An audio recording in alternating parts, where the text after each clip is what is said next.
വന്നാലും കൊടുങ്കാറ്റിൽ താൻ ഓടിക്കുന്ന കപ്പൽ വളരെ സുരക്ഷിതമായി ഓടിക്കുന്നതിനുള്ള ഒരു സ്ഥിതി തനിക്കുണ്ടായിരുന്നു.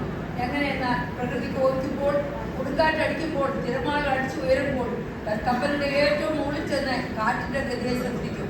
ചീറിപ്പായുന്ന കൊടുങ്കാറ്റിന്റെ ശബ്ദത്തിന്റെ ഇടയിലൂടെ ഉണ്ടാകുന്ന മർമ്മര സ്വരം താൻ ശ്രദ്ധിക്കും.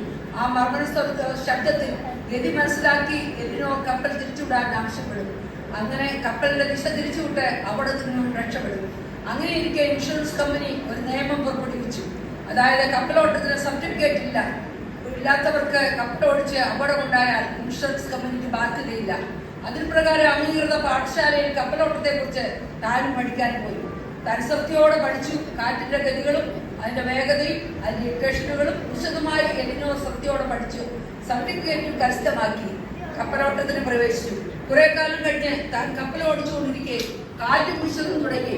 പ്രതികൂലക്കാറ്റ് ആഞ്ഞടിച്ചു. സഹകപ്പിത്താൻ കാറ്റിന്റെ ഗതി അളക്കുവാനും വേഗത മനസ്സിലാക്കുവാനും കണക്കുകളും ഇക്വേഷനുകളും മറ്റും കണക്കൂട്ടുവാനും ആരംഭിച്ചു. കപ്പൽ അപകടത്തിന്റെ വക്കിലെത്തി. എലിനോ പെട്ടെന്ന് കപ്പലിന്റെ മുകളിൽ ചെന്ന് ആഞ്ഞടിച്ച കൊടുങ്കാറ്റിന്റെ മധ്യത്തിലൂടെ ഉള്ളതായ മർമ്മരസ്വരം മനസ്സിലാക്കി. താൻ കപ്പലിന്റെ ദിശ തിരിച്ചുവിടുന്നതിന് ആവശ്യപ്പെട്ടു.